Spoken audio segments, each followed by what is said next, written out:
What's up, Peep Squad? Peep Squad is in the building, baby. What's going on?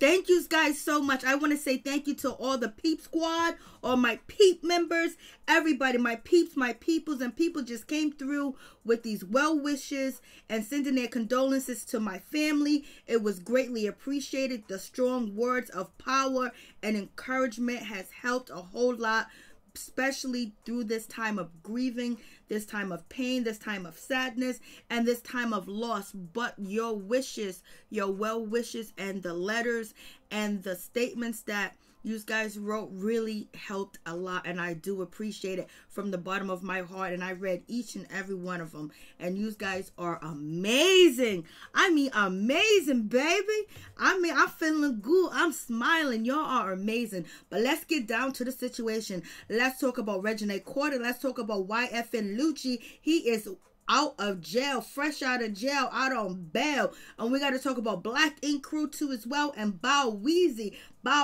Shad Moss, and his situation. So let's just get into it, baby. When it comes to Maryjanetv right now, she is happy. She is ecstatic. Her man is out on bond. She might not be the first person he go see, because he going to have to go see his children and his mama. And he probably got to go see the people at the record label and find out what he going to do with this new album, how they going to promote it while he is out here on the streets. But I wonder if people going to call him a clone, because everybody's been calling Kodak Black a clone. Like the same shit with Gucci. What is going on? But he is out of jail, fresh out on bail.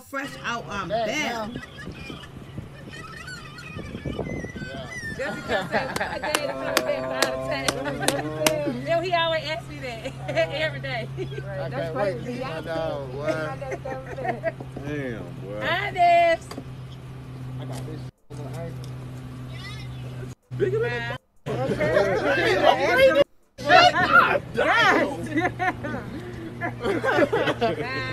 sweatpants, all that. You know, he has an ankle monitor on. He got a little bracelet around his ankle. They're going to be monitoring, making sure he do the right thing, and blase in the third. But I know he is happy to be on cement. I know he's happy to be on that pavement outside of the walls of the prison.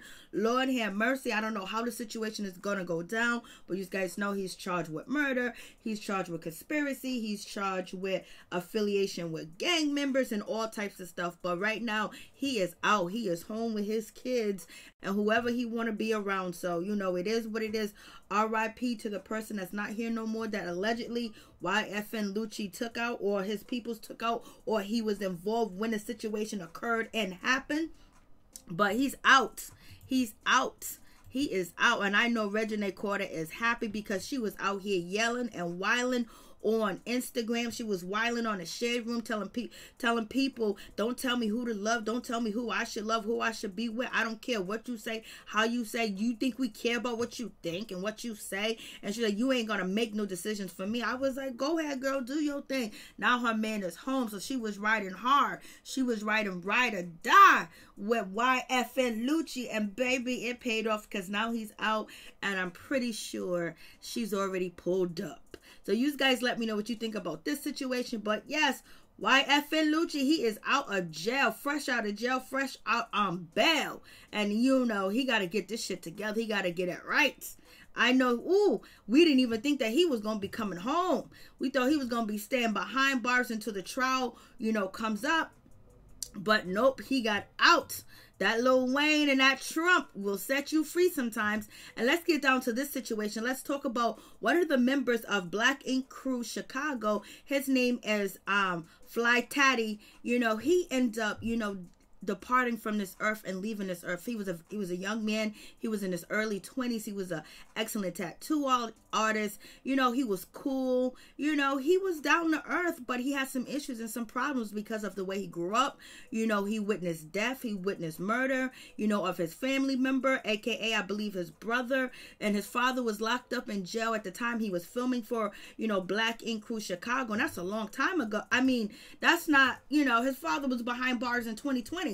You know what I mean? And, you know, Fly Fly Tatty was basically, he was on probation, had a lot of things going on in his life, and he witnessed a lot of things, and he's been through a lot of things too as well. And I really feel sorry for him and his family. It's unfortunate that, you know, Fly Tatty basically felt like, you know, this world was just too much for him, so he decided to depart from this earth by the means of his own hands, and he's not here anymore. So please talk to somebody, please get some help, and listen to when people are telling you how they're feeling, what they're struggling through, and what they're going through. Everything may look like glitter, may look like gold, they may look fresh and so clean and working, but inside, you know, they're fighting them demons, you know. And that really happens to people where, you know, they get so in tune to their head and so enthralled into their thoughts and how they feel negative about their self, where they feel like nobody would care if they was gone. They think the world would be better off without them. And just, you know, just the pain and the hurt and the torture that they go through here on earth in their adolescence and then adulthood, and then trying to make it and survive, and having the obstacles keep coming down and pushing you far away. And this is Fly Tatty's mother, and I know she is hurt because that's 2 sons that she don't have, you know, that are not here anymore. And I gotta be, you know, really hurt. She has to really be in pain and hurting too as well, because as a mother, you want to make sure you can do everything possible that you can protect your children and help them, and, you know, they'll be able to talk to you and open up to you, and you can be their beacon of hope and healing and help. But when, you know, people keep things inside and they don't talk to the people that are close to them and the people that have their best interests, you know, things like this do happen. So, you know, rest in peace, rest in power, you know, to Fly Tatty. You know, he was down to earth, he was cool, you know, he wanted to have friends on the show. Like when he was on Black Ink Crew Chicago, he just wanted to make it, he wanted to stay out of trouble, but at the same time, he didn't want to be played like a sucker, he didn't want to be played like he's a chump at all either, because of where he came from, his background. You know, respect is everything. And this is him tatting. He's tatting somebody, then he's getting tatted too at the same time. You know, he was very skilled in his art and his creation of tattoos. You know, he brought the ink to life on your body when he did tattoos. He was absolutely amazing, and he was building up his clientele. But you had the pandemic hit, you had the show be put on hold, Black Ink Crew Chicago. So a lot has happened in the meantime, in between time, and, you know, he's not here anymore. God bless him and his family, and hopefully they have the power and the strength to move forward and save many others too as well, and, you know, start the healing process, because that's the worst thing to experience, to know that someone that you love, you know, couldn't come talk to you, or was so, you know, wrapped up in their thoughts that they didn't believe anybody will see the goodness in them or understand what they were saying, you know. So it's one of them situations. It's like, damn, he was mad cool, he was fly on the show, he was funny, he was consistent, he was trying to get his hustle on, he was trying to do what it do, baby, he was flirting, he just had a nice temperament. And it's just shocking and sad that he's not here anymore. Rest in peace. And I send my condolences to his mother, to his family, to the rest of his brothers and sisters, and his father too, because I believe he mentioned that there was a lot of kids.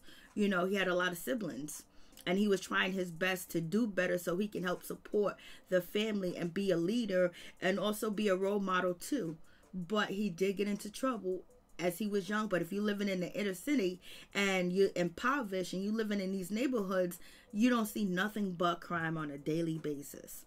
So it's really a sad situation. Another situation that is like, OMG, is a young lady that used Gorilla Glue adhesive in her hair to install one of her wigs, and baby, she is shit out of luck. Let's check this out.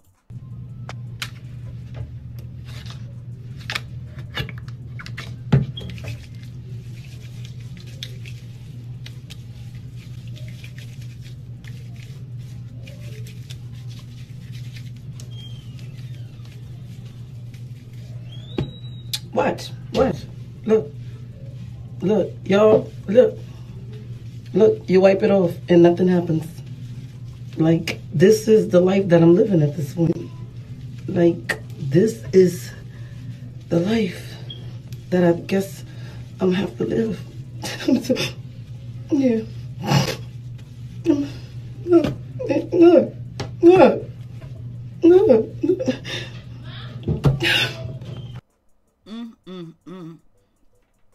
didn't even laugh at that situation. I just felt really bad for her. Her, you know, she glued the hair in and installed the hair, and she can't do nothing with her hair.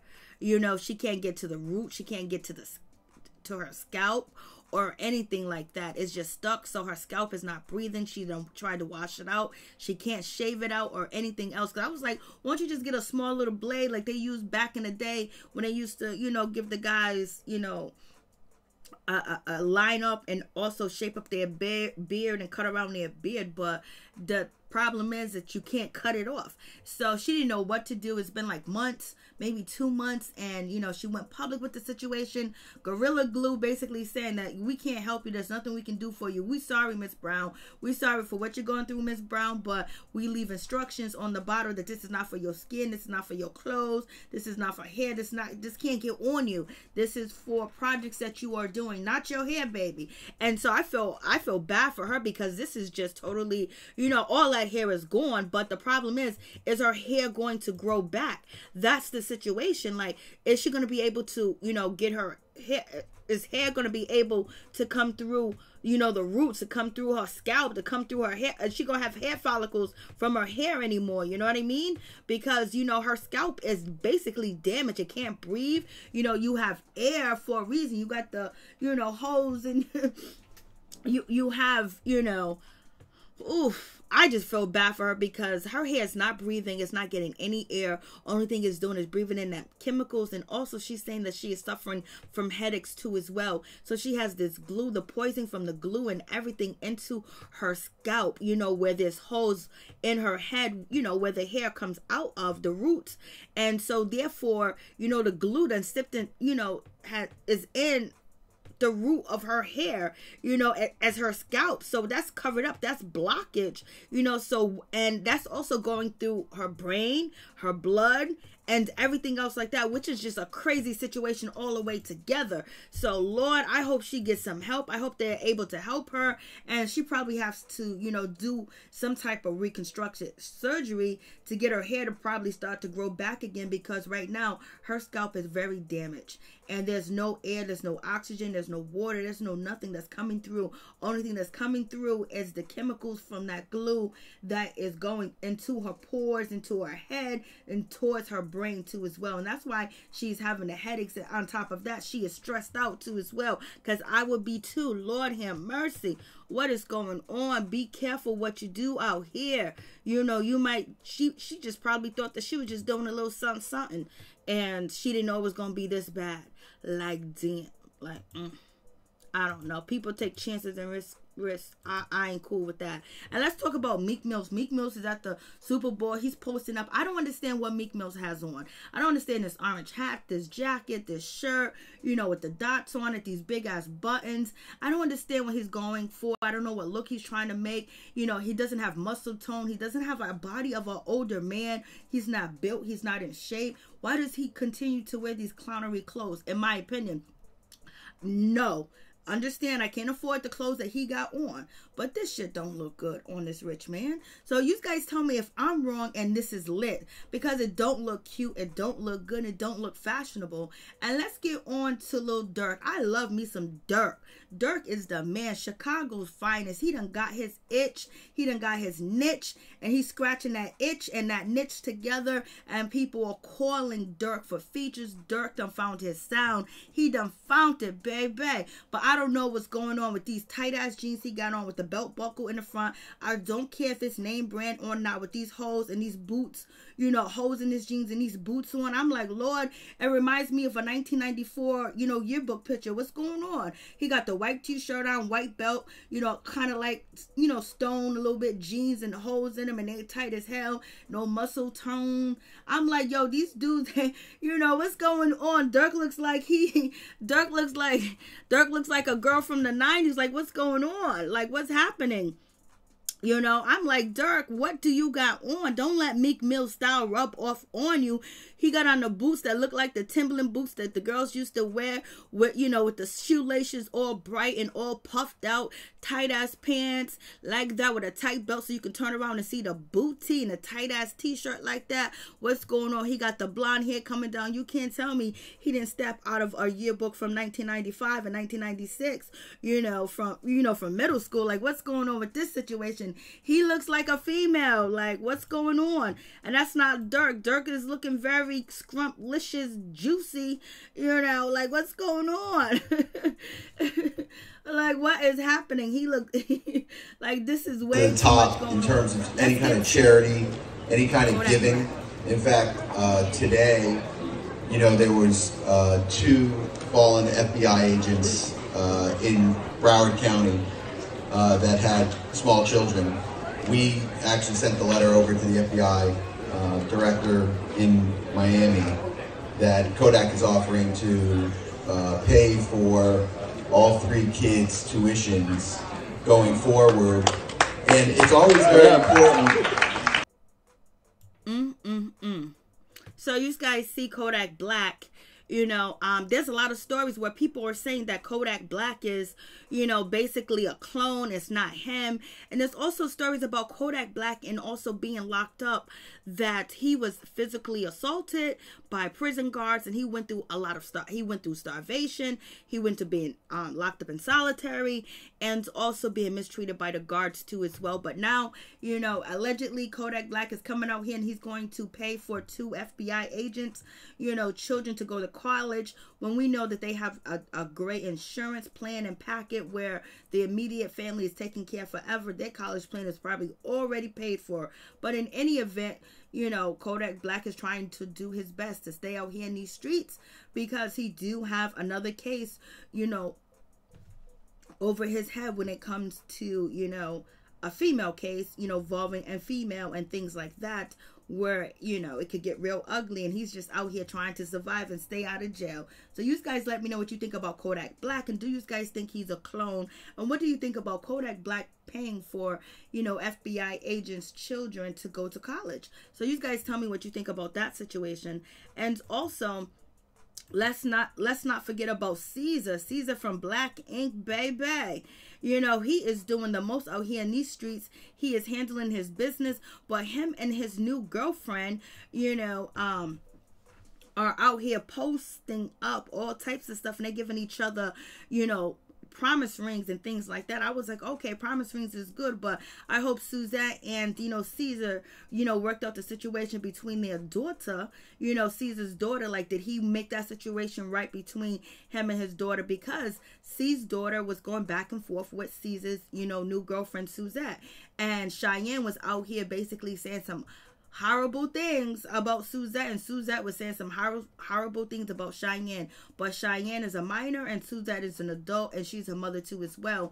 And you don't point out and talk about other people's children online. But if you get to what Cheyenne was saying, Cheyenne was throwing some real shade. So I guess she felt she had to stoop down to a teenager's level and get on that same level and argue with her on Instagram. But in any event, hopefully Cheyenne, Suzette, and C's have come to some type of conclusion and working things out. And hopefully they are, attempting to, get some counseling, because it seems like Suzette is going to be around for the long haul. So therefore, there needs to be a relationship where C's can have a comfortable relationship with his daughter without Suzette being involved, and Cheyenne should be comfortable and going to visit her father and spending time with him. And also, C's need to get some anger management and find out why he go off and get mad so quick and start yelling. Why can't he be calm? But the new C's has been very calm, because we know C's used to be off the chain back in the day on Black Ink crew. But in any event, him and his girlfriend Suzette, which they live together already, both of their names are on the deed of the house, which they showed us online. But in any event, congratulations, and they're giving each other promise rings for their anniversary, and they're celebrating their love. So you guys let me know what you think about that situation. And let's move on to Bow Wow Shad Moss. He said he is giving up rapping after his last album. A lot of people are saying, hey, you just need to go do WWE, because Bao says, you know, that he wants to do WWE. He said it was a lifelong dream as a child, and he wants his dream to come true and actually be a professional wrestler on WWE. So what do you guys think about that? But Bao do have a new song out called My Pain, video coming soon. The chorus and the hook is pretty dope. Go ahead, Bao. Bao's doing his thing. But in the meantime, in between time, you know, Bao wants to be a wrestler, baby. Could you imagine Bao in the ring wrestling with somebody? You know, it would be, you know what? If that's his dream and that's what he want to do, shit, I want to see it. It is what it is. We got too many of us not living our dreams, not being happy, not being supported. So, you know, somebody want to do something to make them happy, do it. Because shit, there's a lot of misery in this world. And every now and then you need some joy. And let's move on to Bao and Erica Banks chilling. Erica Banks was downing it out. She was doing the most. She was guzzling, and Bao was so shocked because usually can't nobody do what he do, because he's the guzzler. He's the guzzler. He's the one that be taking it in and drinking it and holding it, and he's always pointing at people not being able to do the things that he do. But he done met his match when it came to Erica Banks. She came through and she showed Bao that the females can get down too. And also, you know, Cole Crawford was over there like, yep, you know, she's a real G. And it looks like they're doing the right thing to promote Erica Banks. They're doing the right stuff to support her and making sure that she's out here and she got a good image.